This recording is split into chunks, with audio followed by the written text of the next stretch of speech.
Bienvenidos y bienvenidas a la segunda clase del Seminario Política, Planificación y Gobierno en el Sendero de Carlos Matus.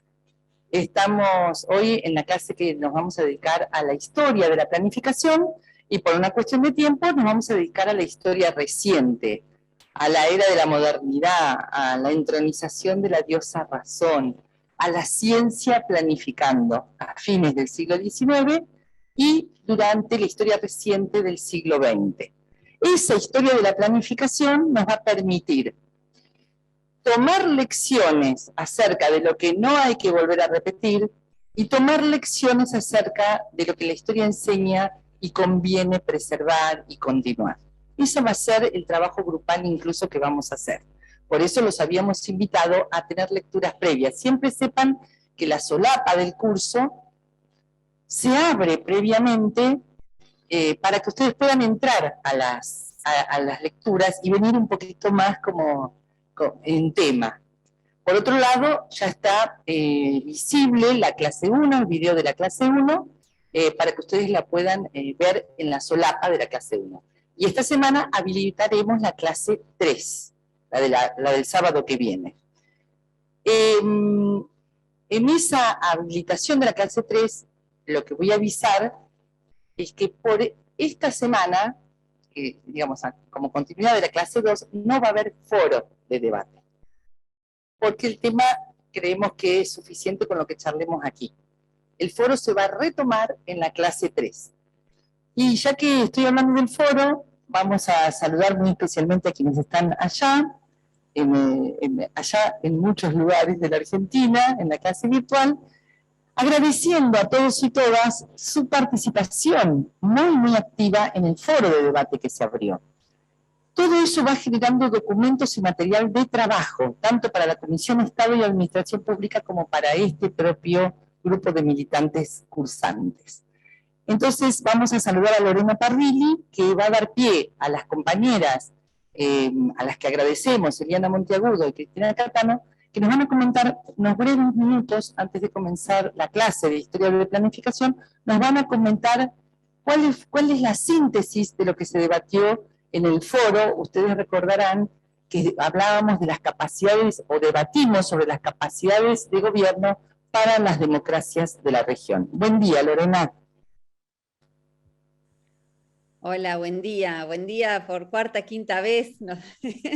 Buenos días, acá estamos, bueno, muy contentos, acá hay compañeros de varias localidades, de Catamarca, de Córdoba, y bueno, contarles, como decías vos, Claudia, que tanto Eliana como Cristina, Eliana Monteagudo y Cristina Catano, con gran generosidad han estado toda esta semana en una tarea militante, leyendo cada una de las intervenciones que hicieron los compañeros y compañeras en el foro que está en el aula virtual, a partir de unas preguntas que, bueno, lo que permitieron fue esto, dialogar y compartir.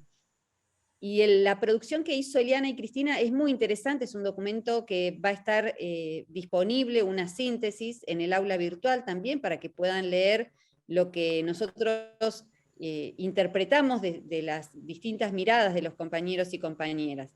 Pero bueno, le voy a dar la palabra a Eliana, que va a ser quien va a hacer una síntesis de lo que allí, en forma virtual, se debatió y se dialogó en esta semana. Gracias. Bueno, buenos días a todos y a todas. Yo voy a compartir, dado que es muy breve, es síntesis de la síntesis, para que podamos tengan un pequeño panorama de lo que estuvo intensamente circulando por el foro. No sé si ven ahí la pantalla. ¿Se ve bien? Perfecto. Bueno, a ver si esto es mejor así. El foro tuvo varios disparadores. Uno fue la consigna, que es lo que les voy a presentar ahora, y después les voy comentando qué otras cosas aparecieron. La verdad que fue sumamente interesante y valioso poder acompañarlos y ir viendo qué era lo que producían y lo que intercambiaban. Eliana, ¿sí? ¿Podrás poner pantalla completa?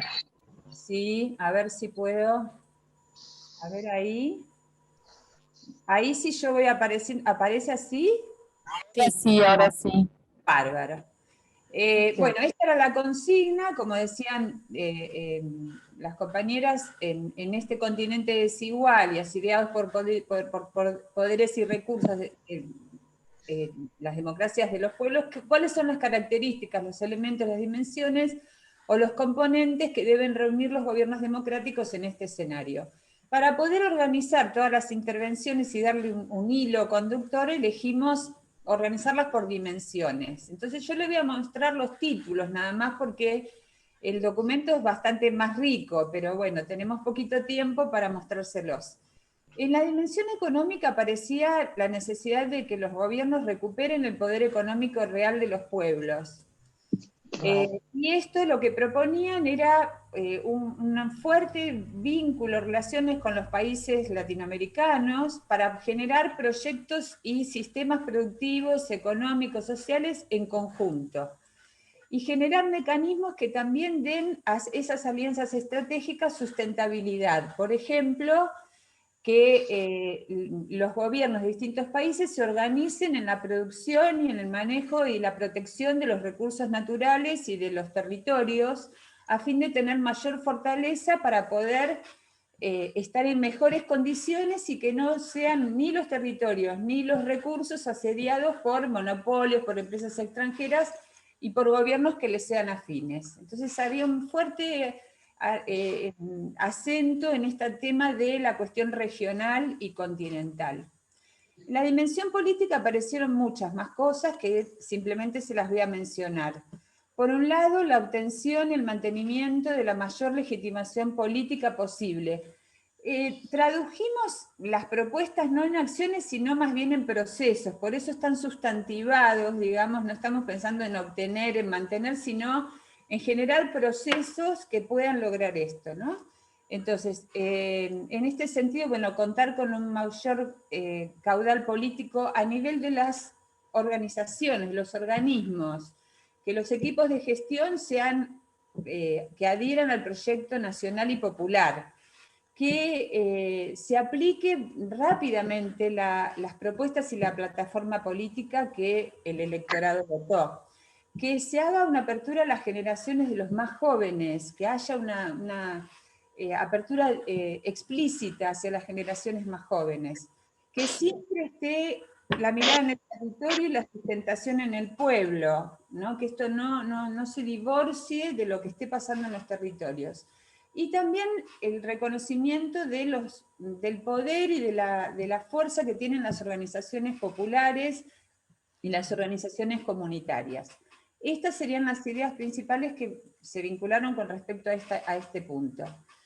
El otro punto estaba vinculado con el fortalecimiento de los procesos de participación ciudadana, que sea algo que instituya la participación popular para la detección de problemas, la definición de políticas públicas, el control de la ejecución, que se pueda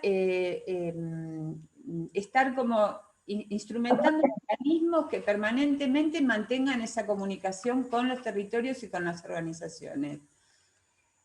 Mejorar el funcionamiento de los tres poderes para poder fortalecer la confianza en las instituciones democráticas. Mencionaban los problemas que hay con la justicia, las decisiones que se dicen que se toman y después no se toman, como que generan cierta desconfianza con respecto a las instituciones democráticas y a la democracia en sí misma. Por lo tanto, este funcionamiento de los tres poderes tenía que ser también una política pública explícita. Y una de las propuestas que hacen es que los tres poderes tendrían que ser elegidos por el pueblo y que presentando planes estratégicos de gestión con la posibilidad de que ese mandato sea revocado. El fortalecimiento de la capacidad de toma de decisiones, esto también apareció como muy importante, poder tomar decisiones legítimas, eficientes, efectivas para poder enfrentar los problemas y que haya un desenmascaramiento de cuáles son las estructuras desiguales para poder intervenir sobre ellas y que también se muestre los procesos históricos, cómo históricamente se va dando la génesis de los problemas que están padeciendo los ciudadanos. la consolidación de la gobernabilidad en todos sus niveles. Obviamente que esto está como separado para poder mostrarlo, pero que todas estas cosas están interactuando unas con otras, ¿no?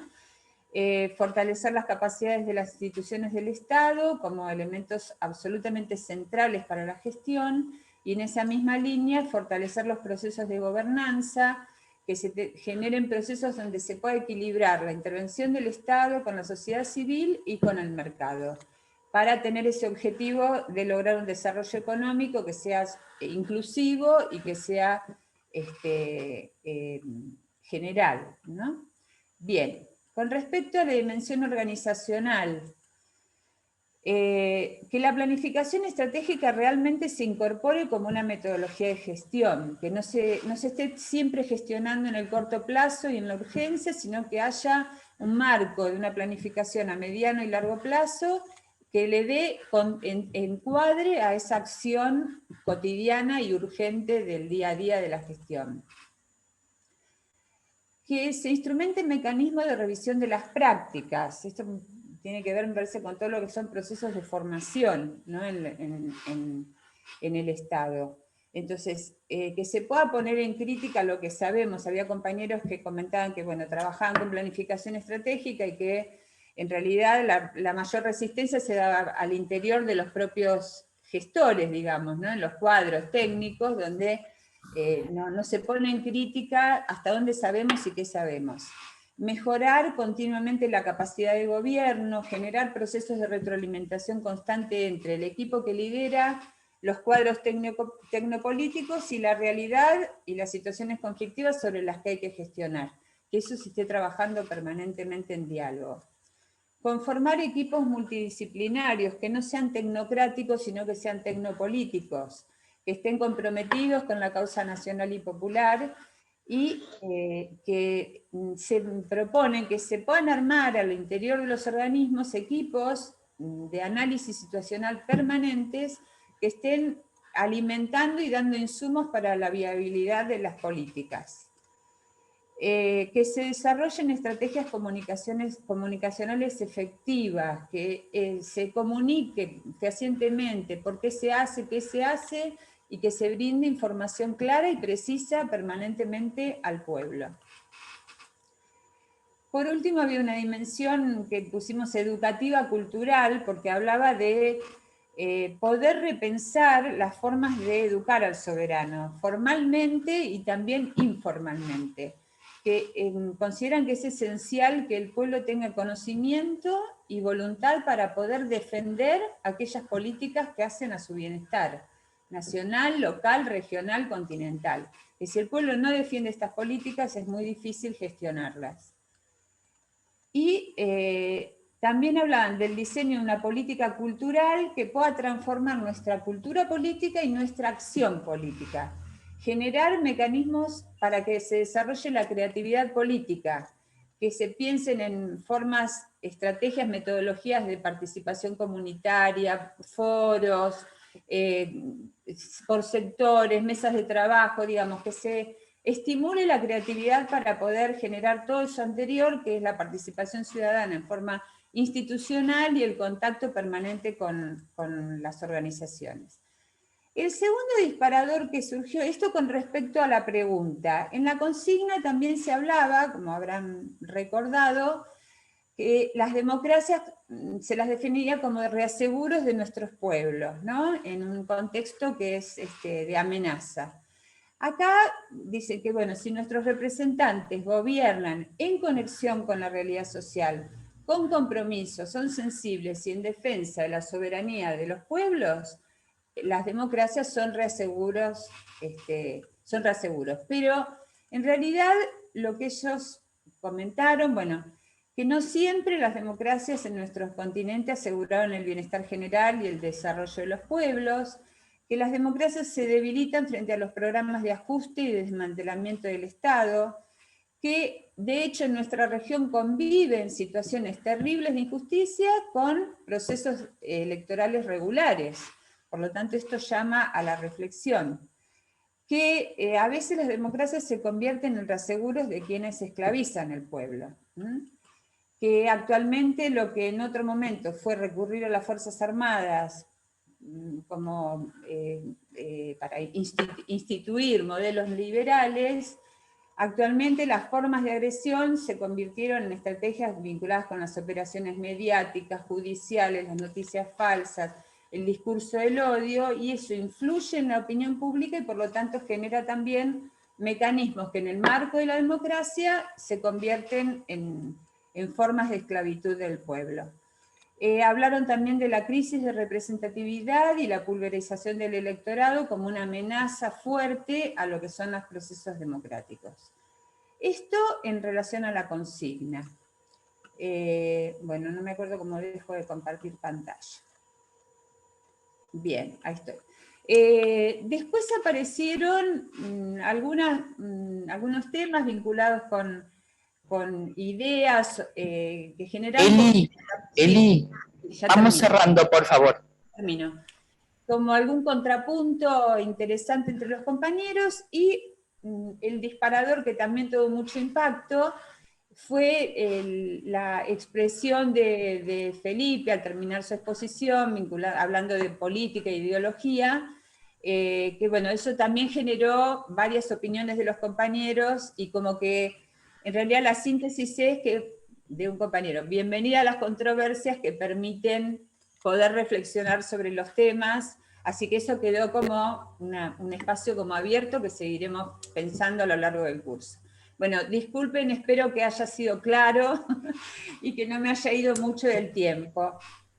Gracias, Eli, gracias. Fue muy claro, y aviso que tanto esta síntesis que ha hecho Eliana como el documento general va a estar en la página de la clase, porque son todos insumos de lo que después vamos a decir y expresar políticamente como Comisión de Estado. Respecto de una palabrita nada más, respecto de la controversia, a Felipe le gustan las síntesis provocativas. Recuerda que él dice no hablar en gerundio. Cuando uno gobierna no tiene que decir estamos trabajando, estamos haciendo, tiene que decir hicimos tal cosa, porque el gerundio es como que nos pone en una zona de confort que no nos da plazos para hacer realizaciones. Y otra frase provocativa que él tiene es decir, hagamos gestión, hagamos política, no hagamos ideología. Y aquí yo entré mucho al foro, los leí mucho, fue muy interesante, muy activo el foro, se los agradezco. Por supuesto felicito a Eliana y a Cristina por el trabajo, y por el trabajo de síntesis, Eli. Yo sé el esfuerzo que fue sintetizar, porque aparte iba teniendo, todavía seguía teniendo posteos de anoche, así que lo hizo anoche este resumen. Pero me gustaría decir una palabra respecto de esta frase provocativa de Felipe. Cuando Felipe dice hagamos política o hagamos gobierno, no hagamos ideología, se refiere sobre todo a cuando las ideologías como cuerpo de ideas se convierten en dogmas inelásticos, inflexibles, duros, incapaces de dialogar o de negociar con la realidad. Si acción política e ideología fueran sinónimos, no habría dos palabras. No son sinónimos. Ideología tiene más que ver con cuerpo de ideas, que por supuesto nos anima, nos hace ser y ser quienes somos y hacer lo que hacemos, pero la acción política negocia permanentemente con la realidad. Y no soy una exégeta de Felipe Solá, pero creo que él se refería a dejar de lado dogmas, dejar de lado como frases hechas de pensamientos cristalizados que a veces solemos expresar, para ir a las cosas, a hacer acción política y acción de gobierno, negociando, acordando con otros sectores, con otras ideas, y finalmente logrando realizaciones. No quiero con esto dar fin a la controversia, Eliana, como vos bien decías, bienvenida a las controversias, pero sí comentarles quizás hacia dónde apuntaba Felipe, habiendo trabajado muchos años con él y recordando mucho que él usaba este tipo de frases. Conmigo está el profesor Carlos Ciapina. Carlos es profesor licenciado en Historia, docente de Historia de la Universidad Nacional de La Plata y doctor en Comunicaciones. Pero es además, y permítanme decir esto como gran presentación, es un apasionado de la historia. Es un apasionado de la historia de los estados latinoamericanos. Ha escrito mucho sobre este tema. Por eso es un honor y un orgullo para nosotros que forme parte de la Comisión de Estado y Administración Pública, que por lo tanto su voz sea una voz tan presente y referencia de este Instituto Patria. Ya ha estado en otros cursos con nosotros y hoy lo volvemos a disfrutar y a tener. ¿Qué vamos a hacer con Carlos? Vamos a tratar de recorrer la modernidad tal como se expresó a fines del siglo XIX y durante todo el siglo XX. Una modernidad que entronizó a la diosa razón para dejar de lado el oscurantismo, la idea de que Dios era la palabra final y que finalmente había verdades que solo las revelaba un poder celestial. El hombre toma las riendas de su destino y asume que con la razón, con los cálculos racionales, iba a poder vivir, convivir, y por lo tanto construir y gestionar estados. Esta idea de que lo científico puede construir y gobernar estados, van a ver que cruje por varios lados y es lo que vamos a ver a lo largo de este trayecto que vamos a analizar. Sobre todo teniendo en cuenta que el apasionamiento por un estado racional de la modernidad encontró también un estado racional que postula el marxismo, y finalmente muchos ensayos de estados racionales que cada uno tuvo algún problema que vamos a ir comentando. Así que empezamos con una primera parte de Carlos, luego sigo yo, y la idea es que a las 11, a lo sumo 11:05, 11:10, estemos trabajando en grupos con consignas que les vamos a comentar. Y acá, porque de acá se escucha mejor, creo. A ver. Hola, ¿se escucha bien ahí? ¿Sí? ¿Se escucha bien? Perfecto. Bárbaro. Bueno, díganme las pantallitas, ¿se escucha bien? ¿Sí? Bueno, perfecto. Muchas gracias, Claudia, por la presentación. Siempre es una alegría, un enorme orgullo poder participar de todas las actividades del Instituto Patria desde que empezó. Estamos participando, ya sea escuchando, aprendiendo en conjunto. En realidad esto es un espacio de compartir saberes, ¿no? Así siempre lo plantea Claudia y así debe ser. Pero sobre todo el espacio como Instituto Patria adquiere una significación mucho mayor, ¿no? Porque es una cuestión también de militancia ideológica, intelectual, política, para la acción, para el hacer, para pensarnos desde el hacer, como decía recién también Claudia, y no me voy a meter en ese debate porque me hubiera encantado para decir algunas cositas. Pero vamos a atenernos a lo propuesto por hoy. Yo voy a hacer referencia a algunos ejes vinculados precisamente en un curso sobre planificación política, planificación y gobierno, a lo que tiene que ver con los modos en que el Estado en América Latina inició lo que podríamos llamar una planificación, o imaginó diseñar las sociedades latinoamericanas, no con una modalidad de planificación del libro plan, ¿no? No con una cosa explícita, sino con una idea, con ideas implícitas en cómo debían ser las sociedades latinoamericanas. O sea, imaginar el futuro de las sociedades latinoamericanas desde un determinado lugar, que es lo que señalaba también muy bien Claudia, que es el lugar del cientificismo, ¿no? Del cientificismo positivista, que va a dar lugar en el caso de Europa Occidental, pero particularmente en el caso de América Latina, va a dar lugar a lo que se conoce como el darwinismo social, en primera instancia, luego el higienismo como política de Estado, y el normalismo, también como política de Estado, sobre todo aplicada a la formación de maestros y maestras para la educación popular, ¿no? En el lenguaje sarmientino. Entonces, y algunas referencias, obviamente, a inicios del siglo XX, y la aparición de algunos primeros esbozos de plan.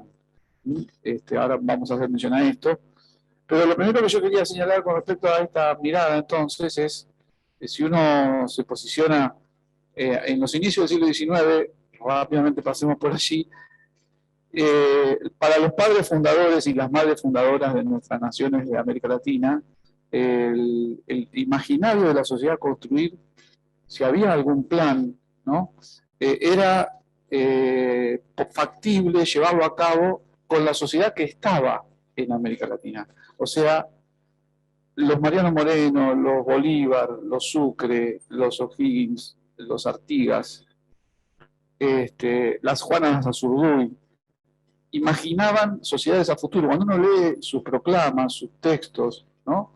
Imaginaban una sociedad latinoamericana futura, constituida con los actores sociales, con los sujetos sociales, diríamos hoy, quienes habitaban la América Latina en ese momento, con el mundo mestizo, con el mundo afrodescendiente, con el mundo criollo, con el mundo que constituyó la colonia, ese mundo heterogéneo, ¿no? Diverso, pero que era propiamente nuestro, latinoamericano. Esto lo podemos ver en las proclamas de los y las libertadores y libertadoras, pero específicamente en un plan. Hay un primer plan. Si uno dice, ¿dónde está el primer plan de la historia argentina? El plan de operaciones de Mariano Moreno, de 1810. O sea, hay un tipo que dice, planifiquemos el futuro. ¿Con quiénes? Uno lee ese plan, es un plan completo, ¿no? Lo que estaba planteando ahí Moreno es el rol del Estado, un Estado que proteja a los más vulnerables, el rol de la economía, una economía que no quede capturada por las potencias económicas de la época, el rol de las fuerzas militares, que eran milicias en ese momento, el rol de la liberación, la emancipación de aquellos que sufrían bajo la legislación colonial. O sea, hay un primer plan, ¿no? Ese plan de operaciones que incluso la historiografía liberal durante décadas le negó la autoría a Moreno. Claro, había que negársela porque Moreno formaba parte de la tradición Mayo-Caseros. Y entonces, si el plan lo había escrito él, había problema allí, ¿no?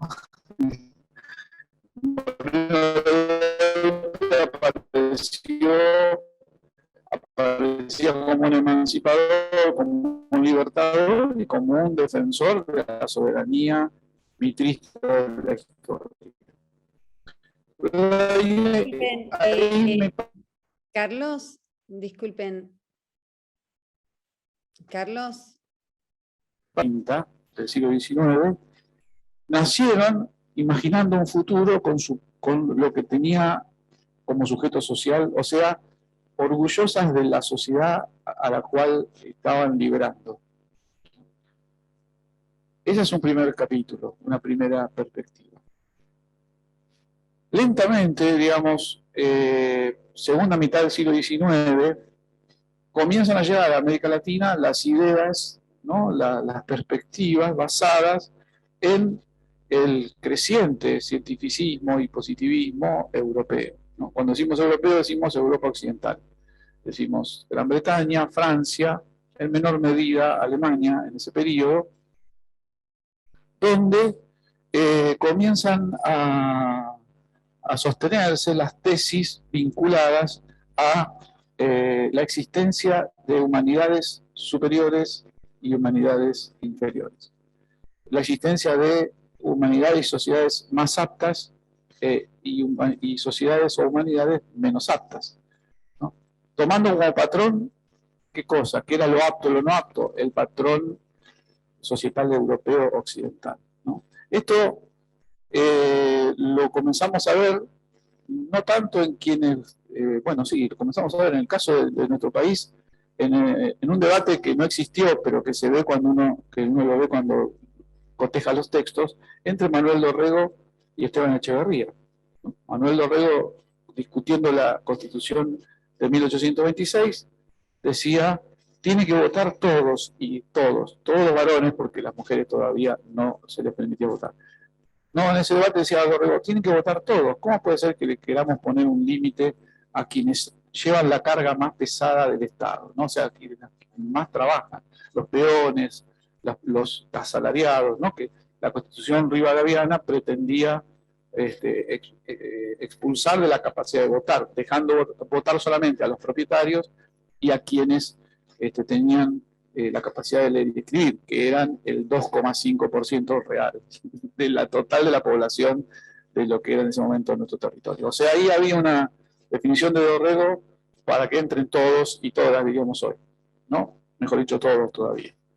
Frente a esto, Esteban Echeverría, ¿no? El autor del Dogma Socialista, 1837. En el Dogma Socialista, que es un plan de gobierno, no dice que es un plan, pero es un plan de gobierno, porque es un plan que imagina cómo va a ser la Argentina, ¿no? Y allí en el Dogma Socialista, Esteban Echeverría, autor de otras obras maravillosas para entender la Argentina unitaria y conservadora de ese momento, Esteban Echeverría plantea que la sociedad futura la va a tener que construir la élite capacitada para conducir los asuntos del Estado, y que el resto de la población, que en ese momento era la Confederación Argentina, está tutelada por esa élite, y que solamente podrá dejar de ser tutelada de la élite cuando se la eduque, ¿no? O sea, entonces, la élite iba a conducir los destinos de la patria hasta tanto la totalidad de la población fuera educada, y entonces cuando todos fuéramos educados, pues recién allí podríamos dejar de estar tutelados y participar de la democracia. Esto lo dice así en ese texto, en ese libro, El Dogma Socialista, pleno gobierno de Juan Manuel de Rosas, que respondía obviamente reuniéndose con los afrodescendientes, autorizando, habilitando el carnaval, o sea, todo para el horror de esta mirada elitista sobre el deber ser o el no deber ser, o cuál era el sujeto democrático de la Argentina.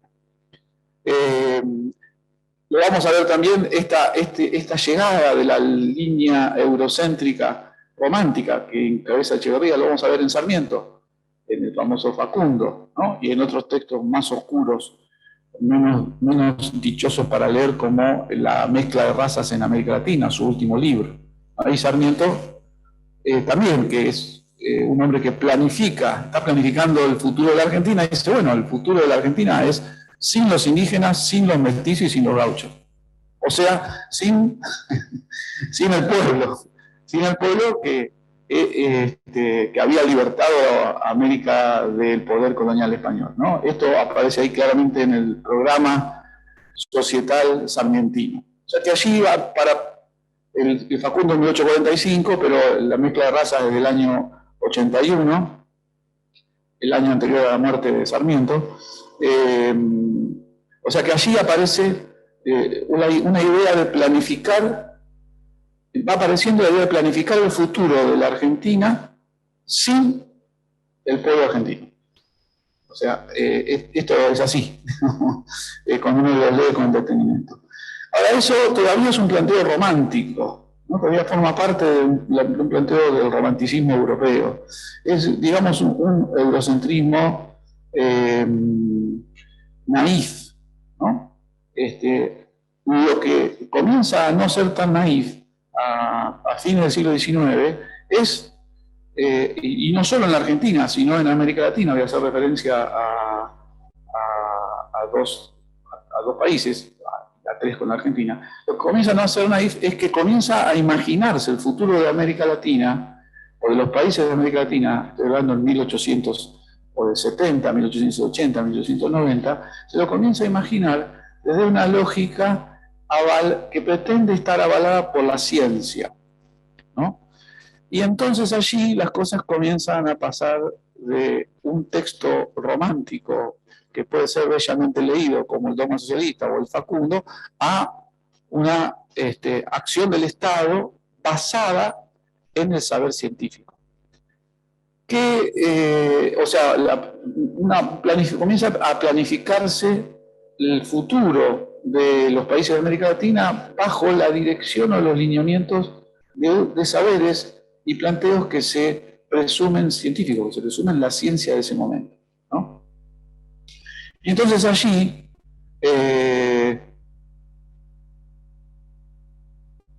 Pongamos por caso Brasil y México, hago mención brevemente a cada uno de los dos. Brasil, a partir de 1889, una república, ¿no? Una república que la vieja república se la llama en Brasil, una república elitista, una república que sucede al poder del emperador João, el emperador que había permanecido en su cargo desde 1823. Una república que de república tenía el nombre, ¿no? Pero cuya principal preocupación, y aquí es donde es interesante ver cómo se piensa en los países de América Latina en ese momento, ¿no? Su principal preocupación era cuál es el sujeto social brasileño, cómo construir la nación brasileña, con quiénes sí y con quiénes no, ¿no? Y los científicos brasileños, los científicos sociales, los antropólogos, es el momento en que aparecen los antropólogos en América Latina, formados en la lógica eurocéntrica, partían de un preconcepto, ¿no? De un preconcepto incuestionado: la superioridad racial, física y moral de las poblaciones caucásicas de pura sangre, ¿no? Estoy citando un texto de Oda, una alienación mental y raza en Brasil, un texto de una socióloga brasileña. Se partían del preconcepto sobre la superioridad racial, física y moral de la población caucásica de pura sangre. Decir esto en el Brasil es dejar por fuera al 98% de la población brasileña. Pero ¿cómo se justificaba estas ideas cientificistas, ¿no? Que son positivistas y racistas, basadas no en una idea romántica, sino en el a priori científico, ¿no? La revista médica de Brasil, la principal revista médica de Brasil, del Colegio de Médicos del Río de Janeiro, o sea, la máxima expresión de la medicina brasileña de 1894, decía lo siguiente, por ejemplo: la concepción espiritualista de un alma de la misma naturaleza en todos los pueblos, teniendo como consecuencia una inteligencia de la misma capacidad en todas las razas, apenas variable en grado de cultura y pasible, por lo tanto, de alcanzar incluso en los representantes de las razas inferiores el elevado grado de cultura mental de las razas superiores, es una concepción condenada en virtud de los conocimientos científicos modernos. O sea, la ciencia moderna brasileña, el Colegio de Medicina de la Nación brasileña, nos dice: no gastemos, digamos, por Banchimango, la superioridad racial y la inferioridad racial es un hecho demostrado científicamente. Por lo tanto, el Estado brasileño, cuando planifique qué hacer, va a planificar para los que valen la pena, para la élite blanca de sangre pura, ¿no? Ahora, claro, ¿cuál es el problema? Que todos podemos adivinar. El problema moral, obviamente, la desigualdad; hay un problema ético, el uso de la ciencia, pero hay un problema: ¿qué hacer con la población? El Estado argentino o el Estado chileno de 1870, 1880 había tenido el mismo problema con las poblaciones originarias, que se decidió, uno lee los mensajes de Roca o los mensajes en la legislatura en Chile, sobre cómo se resolvió ese tema, ese problema, entre comillas. Bueno, se resolvió por el aniquilamiento de la mayoría de las poblaciones originarias. Pero allí estamos hablando todavía de poblaciones minoritarias. Ahora, ¿qué hacer en una nación como Brasil, donde la enorme mayoría de la población es indígena, mestiza sobre todo, y afrodescendiente en un 50%? ¿No? Bueno, ¿cómo hacer? Y allí aparece la ciencia nuevamente, ¿no? Aparece un antropólogo que se llamó Lacerda, el primer antropólogo director del Museo de Ciencias Naturales del Brasil, como los museos de ciencias naturales de esa época, el único invitado al Congreso Internacional sobre las Razas, que se hizo en Londres en 1911, no en la Alemania nazi, en Londres de 1911.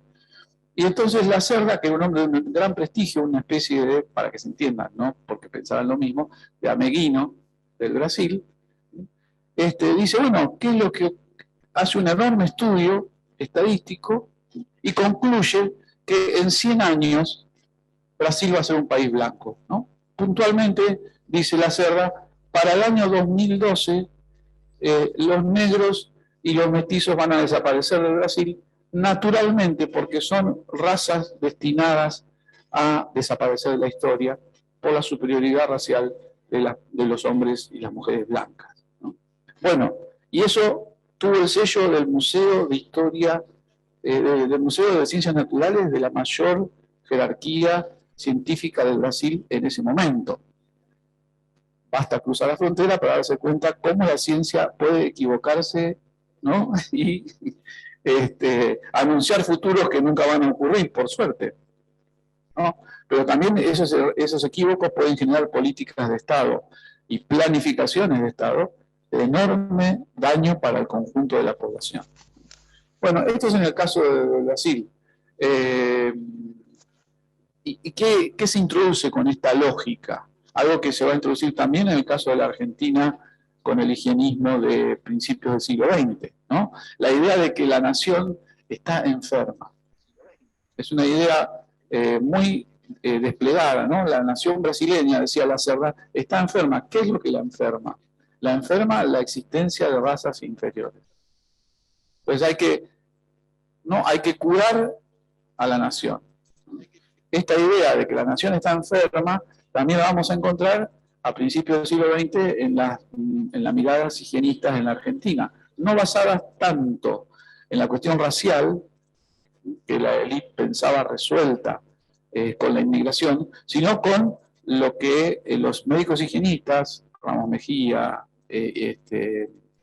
ingenieros, planteaban en el caso de la inmigración europea que llegaba a la Argentina y que generaba el hacinamiento en las grandes ciudades como Buenos Aires, Rosario o Córdoba, ¿no? Entonces allí el problema de la enfermedad de la nación no era una cuestión basada en las razas, sino que era basada en la pobreza y en la promiscuidad, ¿no? Y en el alcoholismo como expresiones de enfermedades incluso hereditarias, ¿no?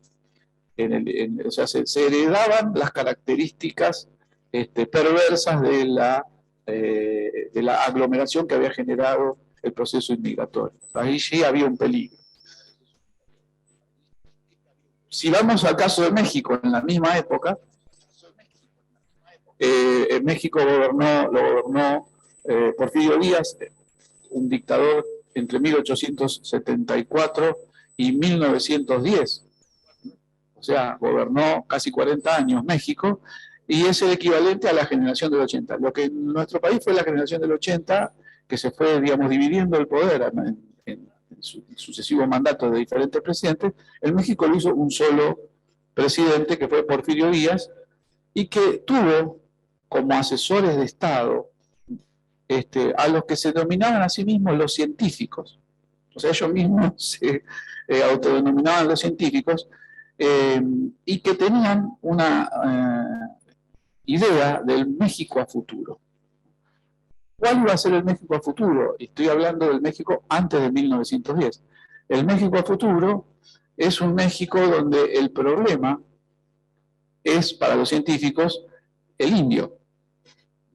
Otra vez nos encontramos con un país latinoamericano, en este caso México, en donde el problema a resolver y cómo planificar una nación a futuro es la población indígena y la población mestiza.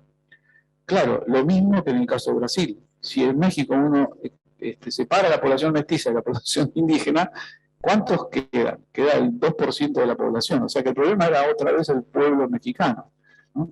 Esto es interesante señalarlo porque, bueno, ¿qué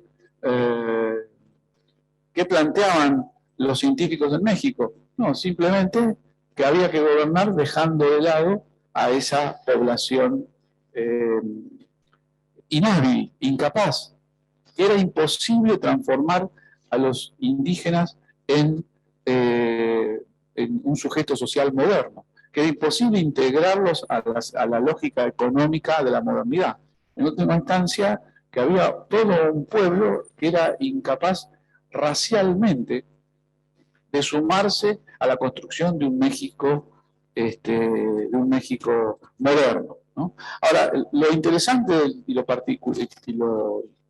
particularmente interesante del caso mexicano específicamente es que toda esta aplicación del cientificismo de base positivista y racial en los 40 años del porfiriato concluyó con la Revolución Mexicana, ¿no? O sea,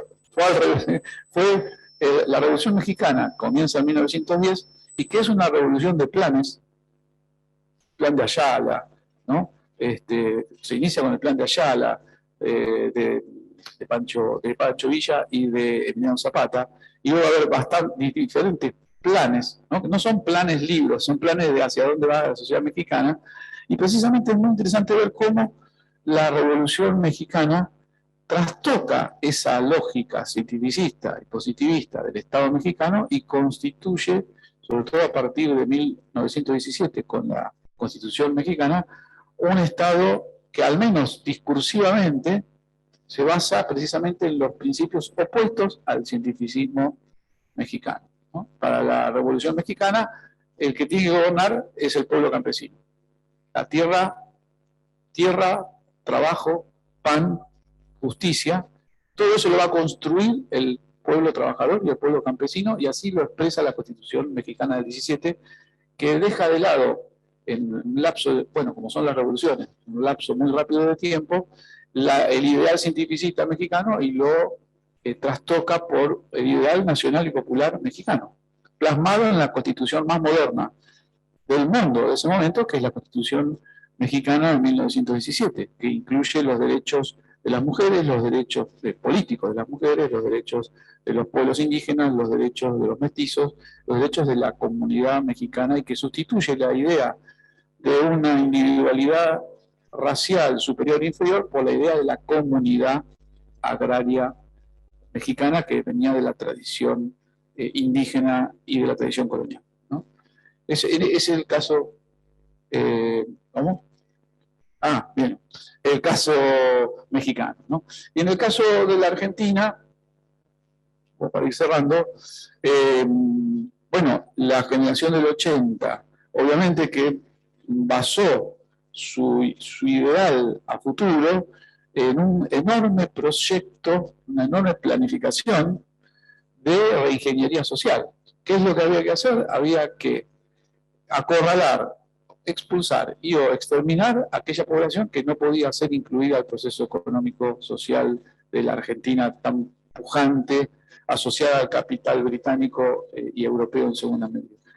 Y una vez que se expulsara, se corriera a esa población, se la sustituía por una nueva población de origen europeo, que debía ser de origen europeo, preferentemente nórdico y o anglosajón, para constituir una raza superior, o al menos tener retazos de esa raza superior en la Argentina, ¿no? En cierta medida esto ocurrió, en otra gran medida nuestros abuelos, varios de nuestros abuelos y abuelas no eran sajones, eran sicilianos, campesinos, gallegos, irlandeses con problemas de alimentación, o sea, los que trataban de salvarse de alguna manera del colapso capitalista de la industrialización acelerada en Europa, comenzaron a llegar al cono sur de América Latina, Argentina, Uruguay, Brasil. Pero lo que es realmente para tener en cuenta es esta lógica que planteaba la sustitución de la población original. Cuando digo original digo mestizos, criollos, indígenas, por una población nueva, completamente nueva, que acarrea nuevos problemas. Como señalaba, esos nuevos problemas van a ser tomados 1900, 1910, 1920, desde la lógica del peligro sanitario, desde la lógica del higienismo, que planteaba precisamente lo que yo señalé con respecto a que estas características de alcoholismo, de promiscuidad, de enfermedades de transmisión sexual y lo demás, estaban incluidas en la genética, digamos, de estas poblaciones que se acumulaban en los bajos fondos de la sociedad, como en el lenguaje higienista de la época, ¿no? Y que no era posible regenerar sin una política de Estado sanitaria, ¿no? Sanitaria en el sentido de obligarlos a tomar los patrones de conducta y el patrón de conducta de la ciencia, lo que la ciencia señalaba que era lo correcto hacer o no hacer, ¿no? Meterse en la vida privada de cada uno y cada una de esas personas. Y para cerrar,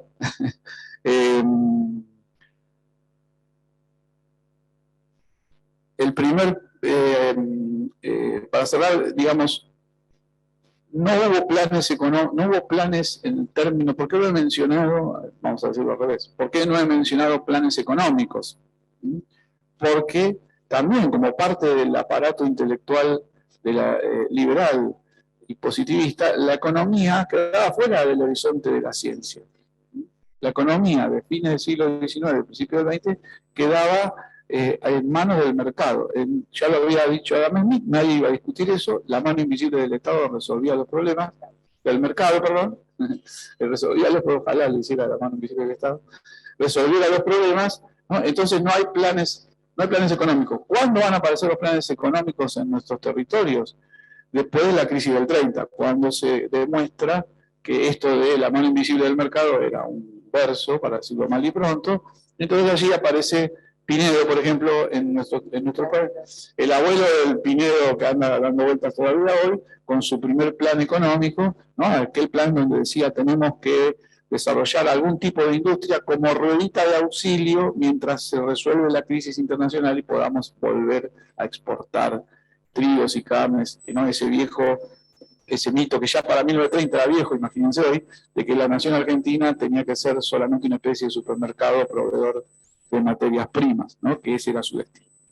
Y allí entonces aparece el primer plan Pinedo y entonces el Estado dice, bueno, hay que hacer algo porque si dejamos, estalla el conjunto del orden social en la Argentina. Pero de allí en adelante nos lo va a explicar mucho mejor la compañera Claudia Bernaza. Bueno, muchas gracias.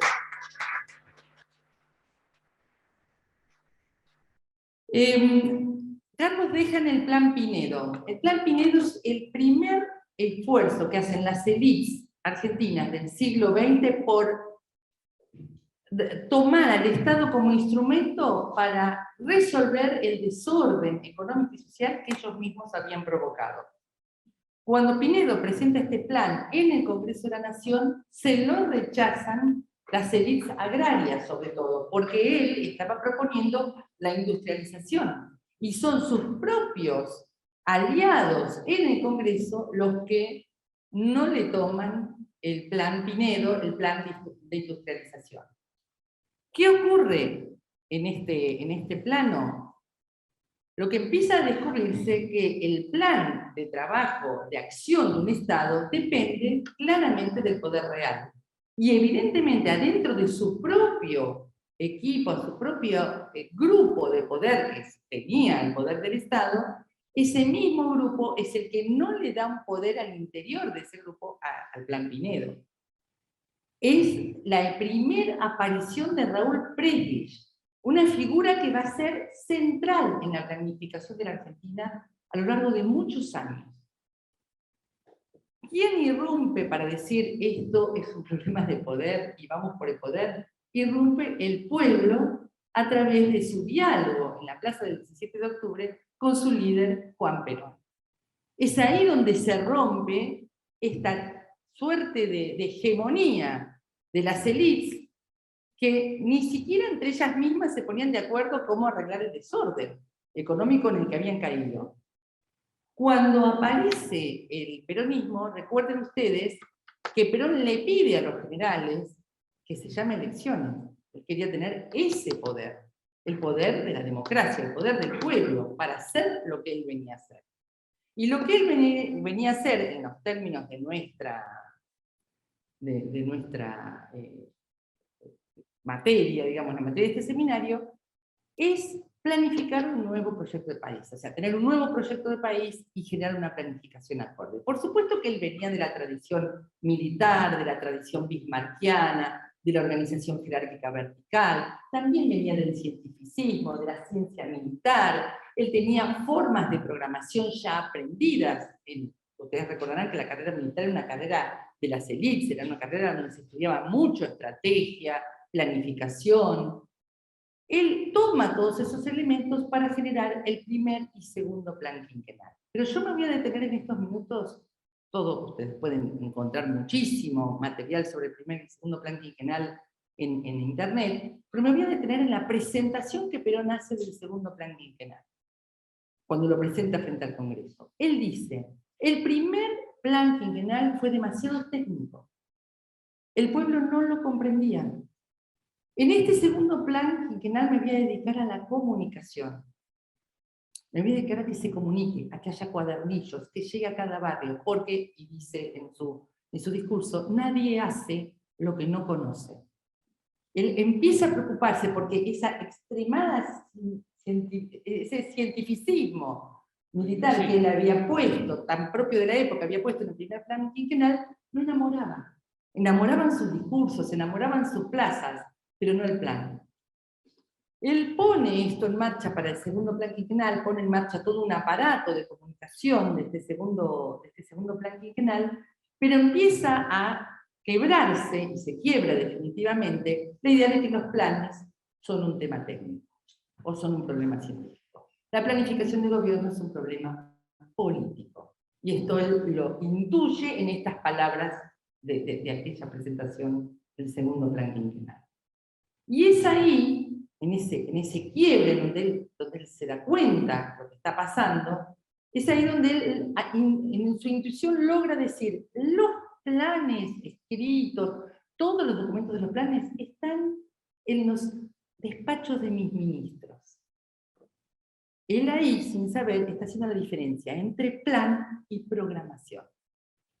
Entonces, para nosotros, proyecto político es lo que enamora, es lo que apasiona, y son las convicciones profundas de un pueblo acerca de su futuro, expresadas en líderes de cada momento, en una dialéctica con un líder sujeto individual o sujeto colectivo. Ese es el proyecto político. El proyecto luego empieza a expresar planes de gobierno. Esos planes de gobierno tienen todavía una profunda cuota política en su confección, en su elaboración. Son grandes lineamientos. Lo que vamos a hacer en el día a día y las obras que vamos a hacer, las obras de infraestructura, los programas de salud, los programas de educación, son programas. Y como dice Perón, están en los despachos de los ministros y tienen una elaboración técnica que no es la que le da alma. Lo que le da alma al programa es el proyecto político y las grandes líneas de gobierno. De hecho, Daniel García Delgado empieza a hablar en las últimas décadas de, no hablemos de planes de gobierno, hablemos de agendas de gobierno, algo que sean ejes, grandes ejes, que es aquella intuición de Perón. Con el derrocamiento de Perón y con la aparición de la revolución fusiladora, se dejan de lado estas planificaciones que reaparecen en el mundo occidental a partir, que tiene mucho que ver con la Segunda Guerra Mundial y con la necesidad de reconstruir a Europa con el Plan Marshall, empieza a aparecer la idea de los planes de desarrollo. O sea, parecía que los planes no iban a estar nunca más. Habían aparecido los planes quinquenales de la Unión Soviética, los planes quinquenales después aparecen con la Revolución Cubana, pero era como del mundo soviético, del mundo marxista, el tema de los planes. Pero la reconstrucción de Europa después de la guerra demuestra la necesidad de que el Estado siga planificando, y aparecen los planes de desarrollo, que es una propuesta que le hace Estados Unidos a América Latina frente a la amenaza de la Revolución Cubana. Cuando la Revolución Cubana aparece a las puertas del gigante, y aparece con sus planes quinquenales, algo hay que hacer con América Latina. Y es el presidente Kennedy el que le da forma a esta ayuda, y es el Tesoro de Estados Unidos el que financia la redacción de planes de desarrollo en toda América Latina. Y aquí en Argentina, Álvaro Alzogaray tuvo que redactar un plan de desarrollo. Es en ese contexto que se produce en el año 1961, ayudando a Carlos, se hace la reunión se reúne en Punta del Este, el conjunto de países convocados por la OEA, y aparece la constitución de la Alianza para el Progreso para el financiamiento de estos planes de desarrollo. Allí hay un famoso discurso de Che Guevara, que los invito a leer, donde dice, son espejitos de colores. Otra vez ustedes vuelven a comprar espejitos de colores, les están dando plata para tenerlos atados y dependientes. Y esto que Che Guevara dice como discurso político se plasma en un documento de la CEPAL del periodo, que también le invito a leer, que es Dependencia y Desarrollo en América Latina, de Enzo Faleto y Fernando Enrique Cardoso, aquel Cardoso de los años 60, que dicen, no, discúlpenme, estos planes de desarrollo son planes para tenernos más o menos contenidos, pero el mundo central, los países centrales, el centro, como le decía Raúl Prebisch, el centro necesita que la periferia siga siendo periferia, si no la ecuación no les da. Hay centro porque hay periferia, y ahí ellos hacen la ruptura epistemológica, conceptual con su maestro, que era Raúl Prebisch. O sea, se produce una ruptura en la CEPAL entre las teorías centro-periferia, la teoría central de Raúl Prebisch. ¿Qué decía la teoría central? Perdón que me desordené. La teoría de Raúl Prebisch decía: la periferia tiene que generar planes de desarrollo para parecerse al centro. Tiene que acelerar el proceso de industrialización que Europa vivió, lo logró a lo largo de décadas. Hay que acelerar la industrialización para que la periferia logre ser como el centro. ¿Qué le responden sus viejos discípulos, Faleto y Cardoso? Estamos hablando de década del 50, principios de la década del 60. Dicen, no, Raúl Prebisch, hay centro porque hay periferia. Sin una periferia dependiente, proveedora de materias primas, no hay centro. Y es ahí donde los planes de desarrollo pasan a ser una amenaza para Estados Unidos y ganan los halcones. Y este tema relaciónenlo con el asesinato de Kennedy. Relaciónenlo, porque tiene que ver, porque no casualmente después aparece el periodo de los golpes de Estado en América Latina y la interrupción del periodo del desarrollismo o de los planes de desarrollo. O sea, las palomas son literalmente asesinadas y ganan los halcones en el gobierno del patio trasero de Estados Unidos. ¿Cuándo hay una suerte de primavera? El gobierno de Salvador Allende, el regreso de Perón, el tercer plan del peronismo, el Plan Trienal de Reconstrucción y Liberación Nacional, en el periodo 1974-1977, que por supuesto es interrumpido. Pero es muy interesante porque es un periodo de mucha creatividad, es una suerte de primavera del peronismo, no solo por la militancia juvenil, no solo porque los jóvenes estudiantes retoman el proyecto político de sus padres, son los estudiantes universitarios hijos de los trabajadores promovidos por Perón, no solo que ellos militan las ideas de sus padres, las renuevan, también estimulados por el mayo francés, por el hipismo, por todo lo que estaba proliferando en el periodo, sino que además hay en el gabinete de Perón espacios donde se atreven a soñar. Y es entonces que aparece el Plan Trienal en el Ministerio de Economía de Gelbar, a través de lo que es el trabajo de Alejandro Rothman, hoy integrante del Instituto Patria, de Benjamín Hoppenheim, de Orlando D'Adamo, que generan el Plan Trienal, y mientras tanto en la Secretaría General, el coronel Damasco sienta las bases del modelo argentino por el Proyecto Nacional que presenta en el año 1974, en la apertura de sesiones, Perón en el Congreso. ¿Qué me dice en alguna entrevista Benjamín Hoppenheim?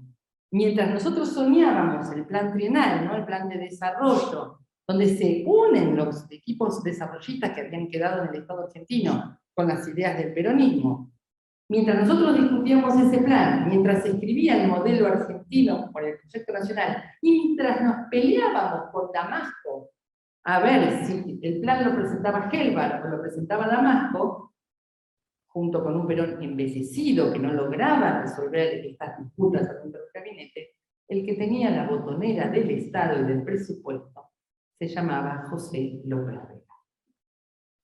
Y era él el que iba pergreñando un poder que le abre las puertas a un liberalismo que de la mano de Sim y de otros personajes llega, junto con Celestino Rodrigo, al Ministerio de Economía con la muerte de Perón. Entonces, la llegada del liberalismo, la llegada de las élites al control de la economía argentina es previa al golpe de Estado, y el golpe de Estado lo que hace es terminar de consumar. La recuperación democrática, bueno, todo esto que les conté, así como muy rápido, está detallado, está contado, con anécdotas, con entrevistas a estos protagonistas, está contado en uno de los documentos de la clase, en los documentos que están en la clase de mi autoría.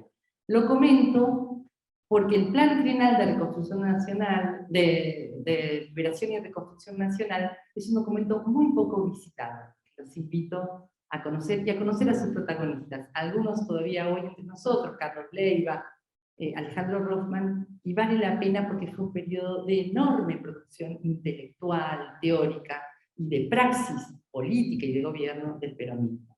Un periodo muy breve, pero muy intenso.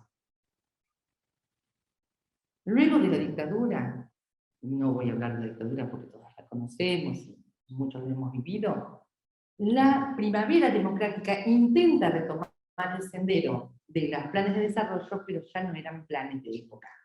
Ya no eran planes de época, sabemos lo que pasó con la hiperinflación, y el liberalismo termina su tarea con el menemato y con el gobierno de la Alianza. La reforma laboral, la quita de derechos de los trabajadores y, por supuesto, la privatización de las empresas estatales en nombre de que eran muy burocráticas, de que eran muy lentas, lo cual era cierto, y había mucho que reformar. Con esa excusa se penetra el proyecto liberal al Estado argentino con las grandes reformas. Que también es un plan, me dice. Un plan que no se escribe, que no se llama plan, que es muy eficaz, y que son además muy inteligentes, porque lo hicieron ley, ¿no? Las leyes de reforma del Estado, las leyes Dromi, logran una privatización en tiempo récord. Y se termina con las reformas laborales, el proyecto, el plan, termina de expresarse en el gobierno de la Alianza. ¿Cuál es el enorme aporte que hacen los gobiernos de Néstor y Cristina? Y con esto dejo, porque esto lo vamos a ver después? Es tomar, quizás sin saberlo, las ideas que ya estaba plasmando en sus escritos Carlos Matus. Cuando dice, miren, las planificaciones tienen que ser situadas en cada momento histórico y en cada lugar. No podemos hacer planes libros, no podemos hacer planes científicos racionales, hay que dialogar con la realidad. Cada día es el día 1 del plan, el plan se escribe cada día. No voy a avanzar las ideas de Matus porque los vamos a ver en las próximas clases. Pero díganme, alguien que exprese mejor esto que dice Matus que Néstor Kirchner. Cada día del gobierno de Néstor Kirchner era el día 1 para él. Él no adelantaba sus jugadas. Él iba viendo qué pasaba. Era un gran olfateador de lo que iba pasando. Él sabía que no podía decir ciertas cosas. Hay una famosa frase que dice, ¿qué querían? Que pusiera a Carlos Juncker en el Banco Central, ¿recuerdan? Pero lo cuenta mucho después la jugada de haber puesto a Redrado en el Banco Central. No la cuenta en el momento. Néstor Kirchner, quizás nunca lo supo, fue un gran maltusiano. Fue una gran expresión en el continente de la planificación estratégica y situada. Un tema que continuó Cristina, pero con la estabilización de este periodo empiezan a aparecer en nuestros ministerios planes estratégicos, y el que me interesa nombrar para cerrar es el plan agrario, el plan de la agricultura, el plan agroforestal y pesquero que lleva adelante Julián Domínguez como respuesta al conflicto de campo. Desde el recién creado o recreado Ministerio de Agricultura, se pone en marcha una planificación que nace en una espera de más de 6 horas en la Federación Agraria de Entre Ríos del ministro Domínguez a De Angeli. Espera más de 6 horas a que lo atienda, lo atiende y a partir de ese acuerdo aparece el plan y se licúa el conflicto del campo y le permite tanto a Néstor como a Cristina avanzar en su programa. No quiero continuar porque de esos planes vamos a hablar después, pero me gustaría que ahora, en todo caso, vamos a cerrar esta parte de exposiciones, las completaremos con lecturas y vamos a pasar al trabajo grupal. ¿Cuál es la idea del trabajo grupal? con las disculpas del caso, por la velocidad que hemos hablado, sobre todo yo en el final, con las disculpas del caso, pensar en grupos, tenemos una media hora, ahora lo presentamos bien, pensar en grupos media hora, 40 minutos, ¿qué lecciones de las planificaciones del siglo XIX y XX quedaron, tanto como buenas prácticas, como prácticas que no debiéramos repetir? Esta es la consigna, y a partir de este momento, Lorena, si te parece, la idea es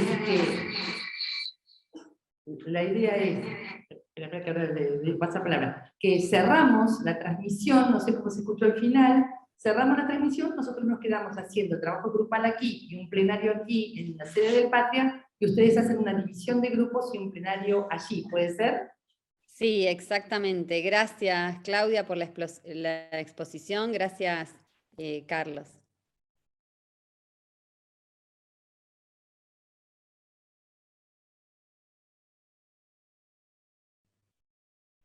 Mari, puede ser que esté silenciada. Ahí está. Bueno, los dejamos porque tenemos algún problemita técnico con esto del diálogo. Los dejamos trabajando y nosotros nos ponemos a trabajar aquí. Carlos Ciapina va a estar en el plenario de ustedes, Lorena. Sí, perfecto. Gracias, chao. Chao a todos. Para hoy nuestro vocero es Carlos Alberto Magallanes. Sí, ahí tengo. Cortito. Las notas que tomamos de las exposiciones se refieren a que históricamente quien tiene el poder necesita organizarse y necesita tener un plan. La derecha, el poder internacional, históricamente se ha apropiado de ese plan, básicamente. Los desafíos, se ha apropiado primero cuando fue el mercado, cuando el mercado hizo un lío bárbaro en el año 30, viene el Estado a reparar todo eso, pero también la derecha internacional trata de apropiarse del Estado. Esa es la discusión política que llevamos por lo menos acá en nuestro país históricamente, que es el Estado como herramienta política para que podamos llevar una vida mejor para todos. Los desafíos, usar nuevas tecnologías para estar a la altura de las circunstancias de este siglo. La comunicación, se puso importancia, se dio importancia a esto no solo que al plan, sino a la sostenibilidad del plan y marcar a la comunicación como una herramienta vital. ¿Para qué? Para que el pueblo sepa de qué se trata el plan y pueda defender algo. Una compañera dijo, no se defiende lo que no se conoce. Entonces, poner a conocimiento el plan y participar a la ciudadanía para que lo conforme, para que lo defienda y para que ese plan sea soberano. Esa es otra de las notas que tomamos. Muchas gracias, Carlos. Bueno, vamos al grupo 5. Gustavo Longo, ¿quién habla de ese grupo? Sí.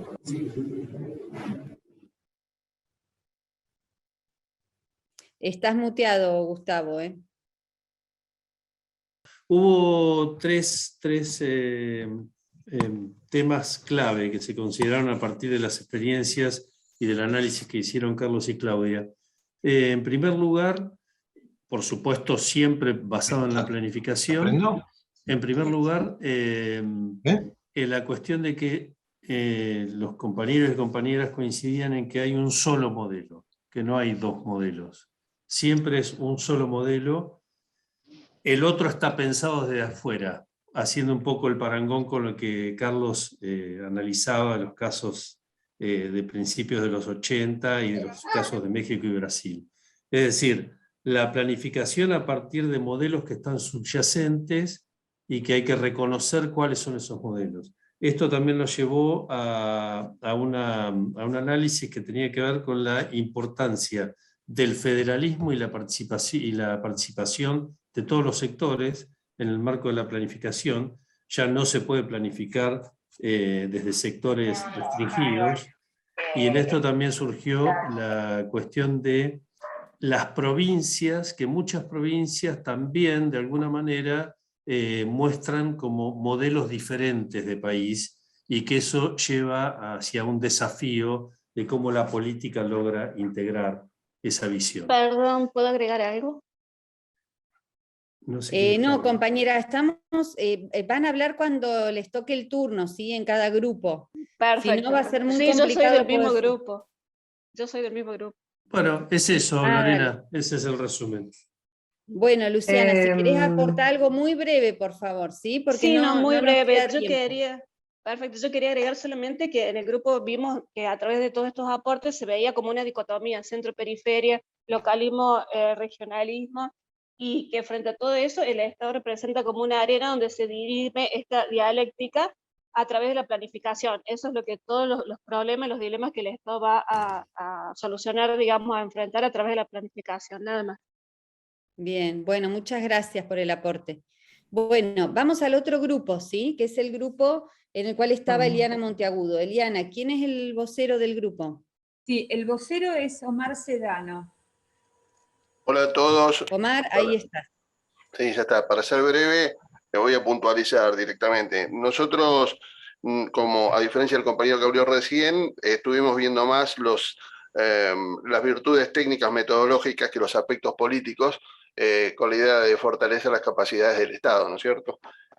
Miramos como virtudes, por supuesto, la planificación, pero la planificación situada, no de libro, y con permanente actualización. En eso rescatamos la idea del foro de revisión práctica que se había comentado como instrumento para legitimar la acción y fortalecer la gobernanza. Se hizo hincapié también a un compañero, varios, en los aspectos de la virtud de la comunicación, pensando en aquello que se mencionó de la frase de Perón, también en la necesidad de incluir a todos los colectivos, también en particular a las minorías, con capacidades distintas y todas las diversidades posibles, y alentar el paso virtuoso de la consecución del disenso y de construcción de la política, que es respetar la alteridad, ¿no es cierto? La planificación como precedente de la acción también se mencionó, que no es un ejercicio vano, sino que transformarlo en acción, cuidando especialmente este quiebre de la planificación y la acción. También se hizo mención en la necesidad de equipos técnicos de planificación, se puso el ejemplo de la provincia de Buenos Aires y el envejecimiento de la planta frente a al congelamiento histórico que tiene, y la necesidad de multidisciplinaridad sobre los equipos para lograr una planificación completa, haciendo referencia a Matus. También en las dificultades de la velocidad de adaptación al cambio de los escenarios y formas más dinámicas de planificación y previsión en atención al impacto que tenía la dinámica del cambio en la acción de gobierno. Bueno, creo que esos son los aspectos centrales de lo que más o menos se dijo. Si me olvidé de algo, que me disculpen los compañeros. Muchas gracias. Seguro que no, Mar, fue muy completo. No estuve en el grupo, pero es muy completo. Bueno, vamos al grupo de donde estaba Fernando Borio, por favor. Sí, la relatora va a ser Alejandra Alsina. Bien, adelante Alejandra. Abro el micrófono. Lo tenía cerrado el micrófono, disculpe. Se abordó todos los temas, tanto lo que se dialogó en la clase anterior, que Claudia lo explayó más hoy, lo de Carlos y todo lo que contiene el plan quinquenal de Perón y más. Los compañeros abordaron el siguiente tema y sus respuestas fueron a cada caso darle un respaldo, ¿no? Y en este caso hablaron los compañeros y dijeron que no quieren un Estado tecnócrata, quieren algo más abierto, más inclusivo y más rol de la comunidad organizada. También dicen que desde abajo hacia arriba se lleva la comunicación, pero a veces no se escucha y eso hace falta, y que se abran más las puertas para poder darle ese rol a los de abajo, para que desde esa forma se organicen en las próximas actividades políticas. Y algo más que no quiero dejar pasar, que más de que se los escucha a los trabajadores territoriales, que sea más inclusivo, más comunicativo y más abierto a los nuevos roles que se impongan dentro del sistema del poder político.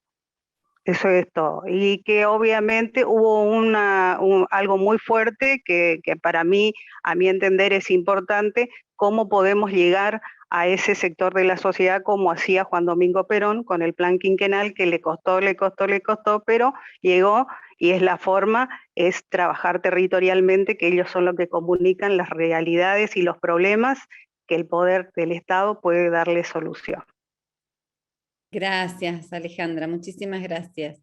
Bueno, vamos al grupo número 8, que estaba Mariana Rico. Mariana, si querés decirnos quién es el vocero. Hola, sí, Sabrina García, García Díaz, Sí, se postuló para ser la vocera. acá estoy. Bueno, un breve resumen. Fundamentalmente se habló de la comunicación con importancia, digamos, de que se diga hacia dónde vamos, qué queremos y qué estamos haciendo. El rol de la militancia también en la comunicación, que es importante, la compañera anterior lo decía, ¿no? La militancia también como transmisora de las comunicaciones de los gobiernos nacionales, de los gobiernos provinciales y locales, el fortalecer las capacidades estatales, la formación de cuadros de gobierno, ¿sí? Que tengan idoneidad en cada cargo, pero además también creo yo que sean militantes de los proyectos en los que estamos insertados, la recuperación de las historias de los gobiernos populares, de nuestros gobiernos que tuvieron éxitos, la reconstrucción del aparato comunicacional del Estado, también se habló sobre eso, y trabajar en base al territorio, situados en el territorio, que todos los proyectos, las comunicaciones y las cuestiones tienen que estar ancladas en el territorio, digamos, donde estamos trabajando. Y la importancia, por supuesto, de planificar, de tener planes de gobierno, y eso va a permitir que la comunicación también sea buena, porque al haber planificación, va a haber comunicación de esa planificación. Muchas gracias, ahí te aplaude Soledad. Bueno, vamos al siguiente grupo, el grupo de la compañera Patricia Rodrigo. Patricia.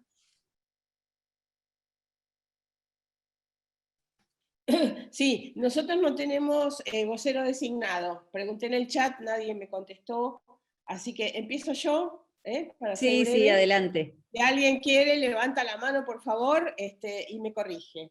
Hubo unidad de criterio con respecto a las buenas prácticas, ¿no? De la planificación o lo que no debería ocurrir.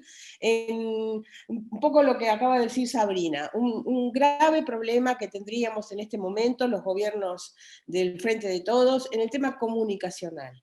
Pareciera ser que estamos viviendo un momento de mala comunicación de las acciones del gobierno. Dolores desde Tucumán nos dijo algo muy interesante, que es lo que nos falta es modernizar, digamos, el uso de las nuevas tecnologías en la política, por parte nuestra, ¿no? Y me parece muy acertado el comentario, muy acertado. Luego, Julio César también habló de un elemento muy importante, que sería el planificar justamente la comunicación institucional de los gobiernos, nacional y provinciales. Me pareció muy interesante decir ello. Después tuvimos compañeras que, bueno, decían, yo no milito, es la primera vez, entonces aclaramos, sí, estás militando en este momento, participando en este foro. Y una cosa que quiero decir yo para terminar, ya que me dan el micrófono, es, tanto en la exposición de Ciapina como en la exposición de Claudia, hay alguna ausencia muy que casi grita, que somos las mujeres. Carlos nombró a Juana Zurduy y creo que a nadie más se ha nombrado en la exposición. Entonces, pensemos también como gran debilidad en nuestra historia argentina y en nuestro presente, no tanto, estamos mejorando, la ausencia de las voces de las mujeres. Bueno, eso creo que es así, no sé si quieren agregar algún compañero. ¿Puedo agregar algo? Soy del grupo 2, no pude... Bueno, breve. Liliana, muy breve porque ya es la hora en realidad, Total, y faltan los total. grupos, así que dale, breve. Dale. Le dimos mucha hincapié a la parte comunicacional, pero quiero agregar lo de las redes sociales, que tiene mucha razón la compañera que lo compartió en su momento. Faltamos ahí, yo soy una mujer mayor, pero ni en TikTok, ni en Instagram, ni en Facebook, que es más para mi edad quizá, falta ahí grupos técnicos que empiecen a implementar mucho más la información de las planificaciones. Eso bueno. Bien, bueno, vamos al último grupo. Maxi Rey, ¿quién es el vocero? Andrea Hanflin es la redactora de nuestra comisión. Andrea. Desmuteate, Andrea. Sí, hola. Bueno, el tema este de la comunicación es recurrente.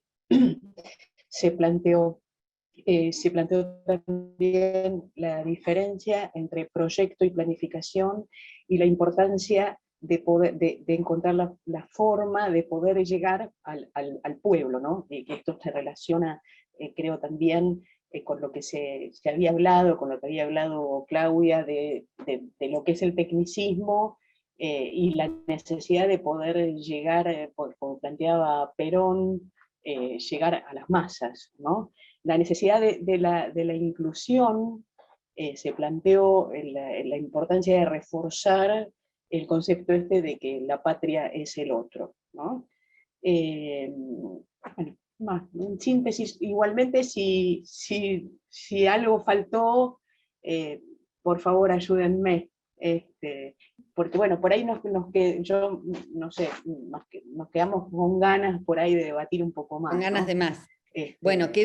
quedó sabor a poco, y eso está bueno, así que la próxima le vamos a sacar más el jugo. Bueno, Carlos, ya es la hora de cierre, en realidad, así que yo te voy a pedir si podemos en 5 minutos, 10 minutos como mucho, ya cerrar, y bueno, para que puedas un poco hacer un cierre de todo lo que se dijo y en relación a la exposición de ustedes. Perfecto, Lorena, gracias. ¿Ahí me escuchás bien? ¿Me escuchan bien? Sí. Buenísimo. Sí, brevemente, un poco, bueno, agradecer todos los aportes de cada uno de los grupos. Obviamente queda claro que cuando hablamos de planificación, tanto en el sentido histórico como en la actualidad, estamos hablando de un rol clave del Estado. Pero no solo del Estado, cada grupo lo que señaló, ¿no?, es que necesitamos un Estado que tenga capacidades de administración y de gestión, pero que no se aísle del conjunto social. Esto también apareció en varios de los grupos, ¿no? Un Estado que sea transparente en el mejor sentido del término, quitarle la pátina neoliberal a la transparencia y hablar de la transparencia en el sentido de estar entramado con las organizaciones libres del pueblo, con las organizaciones sociales, o sea, estar entramado con la ciudadanía en general. Esto nos lleva, y también fue señalado en los grupos, a imaginar la planificación como un proceso multiactoral en términos estatales y sociales. Nunca más esos planes de escritorio, ¿no? Ese libro plan que está en un anaquel, que alguna vez alguien va a mirar, pero que no se va a realizar nunca. La fortaleza de nuestros gobiernos peronistas está siempre dada por la realización de los planes, ¿no? Perón decía, la belleza de un plan es su realización, o sea, su cumplimiento. Y eso creo que también quedó muy bien señalado por cada uno de los grupos. Luego el tema de la formación, ¿no? Es clave.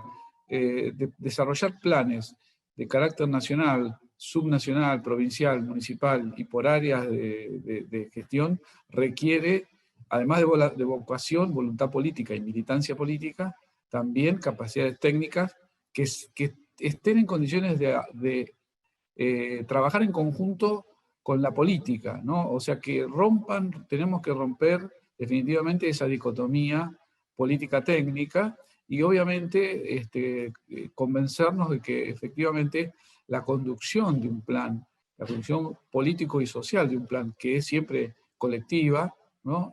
Solo puede llevarse a cabo también acompañado por la técnica. Pero, digamos, hecho solo por la técnica, va al fracaso sin ninguna duda. Digamos, esto también lo demuestra la experiencia y lo han señalado los grupos. Así que allí la formación de cuadros de gestión, queremos señalar este aspecto, ¿no? Técnico-político, político-técnico, pero en última instancia sabemos que la voluntad política es la que mueve el aparato del Estado y la que logra llevar a cabo, realizar cualquier tipo de plan que encaremos. Y por último, dejé, digamos, 2 cuestiones claves. La cuestión del federalismo, que planteó allí también algunos de los grupos.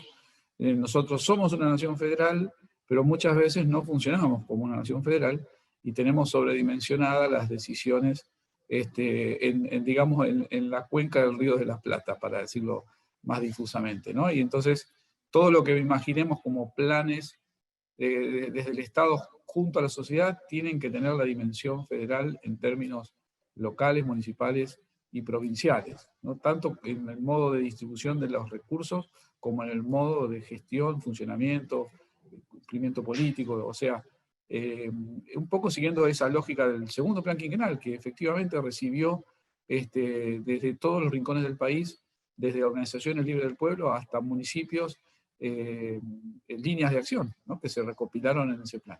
Hoy eso es indispensable e imprescindible. Y dejé para el final el tema de la comunicación, que apareció en todos los grupos. Obviamente que tenemos inconvenientes de comunicación, pero quiero señalar, bueno, que hay que resolverlos, ¿no?, que hay que desde el Estado ampliarlos, pero nosotros tenemos un problema nodal en la comunicación. Digo nosotros, el campo nacional y popular. Si no se modifica el entramado hegemónico que tienen hoy los medios privados en la Argentina, si esa situación no se modifica desde el punto de vista legal, democrático, no hay mucha solución para la hegemonía que tiene hoy el campo de las élites. O sea, es muy difícil quebrar la lógica comunicacional que hoy tiene la Argentina, que es una lógica hiperconcentrada y en donde nosotros nos podemos mover y debemos hacerlo en las redes, en los nuevos campos comunicacionales, abrir ese espacio y militarlo, pero tenemos un tope que es el tope que intentamos redefinir con la ley de democratización de los servicios de comunicación audiovisual, y que eso, con una lógica implacable, el gobierno macrista clausuró el segundo día que estuvo. Hay que recuperar ese eje legal democrático para transformar profundamente el encuadramiento hegemónico y cerrado que tienen hoy los medios privados en nuestro país. Bueno, espero haber recorrido un poco los ejes claves de cada uno de los grupos, que han sido maravillosos y que, como siempre, como dijimos al inicio del curso de hoy, es un espacio para compartir saberes, y ha quedado demostrado. Todas y todos tenemos saberes que compartir y que fortalecernos unos a otros y unas a otras en esos saberes compartidos. Así que muchas gracias. Muchas gracias a vos, Carlos. Bueno, en el chat, luego de tu exposición y ahora también, te agradecen muchísimo la claridad con la cual vos vas expresando las ideas. Bueno, has hecho una síntesis grandiosa, así que, bueno, muy agradecidos todos. Y es como decís, esto lo vamos construyendo entre todos cuando dialogamos, por eso nos parecía interesante esta propuesta de intercambiar en los grupos. Quedó gusto a poco, lo sabemos, tenemos algunos temas técnicos que resolver, lo sabemos, pero sepan que esto es una actividad militante, y que sea militante, bueno, tiene este costo, pero tiene algo muy maravilloso, que es nuestra mística y que son nuestras convicciones que nos unen. Así que, bueno, esto se los digo también para la comprensión de ustedes cuando vean o escuchen que estamos con algunos inconvenientes y demás. Así que gracias, Carlos. Si me permitís, voy a transmitir algunos avisos que tienen que ver con la organización del Patria y del curso, que bueno, también seguramente quizá a vos te interesen. Por un lado, contarles que está abierta la inscripción de un nuevo curso del Instituto Patria que tiene que ver con el tema del Fondo Monetario Internacional, y lo organiza la Comisión de Economía, así que fíjense en la página, y si no, los compañeros que están acá de colaboradores técnicos van a poner el enlace para que se inscriban. Y otro tema que es muy importante, el próximo sábado va a ser la asamblea presencial del Instituto Patria. Entonces, si hay compañeros que están asociados y están acá en el chat, en este espacio virtual, y están cerca de Buenos Aires, les pedimos que vayan, es a las 11 de la mañana, y quienes estén en el interior y estén asociados al instituto pueden dar un poder a alguien en Buenos Aires para que esa persona pueda reemplazarlos a ustedes y, bueno, poder participar de la asamblea. Así que va a ser el próximo sábado, sábado 30 de abril, a las 11 de la mañana, y lo más probable es que si están en el curso puedan ingresar a la asamblea un poquito más tarde cuando termine el curso. Si me quieren ayudar, Mari y Paula, si hay algo más que nos esté faltando compartir con los compañeros y compañeras. No, perfecto, Lore, creo que es todo. Bueno, un aplauso enorme para Carlos y para todos los que participaron hoy del encuentro. Un abrazo enorme.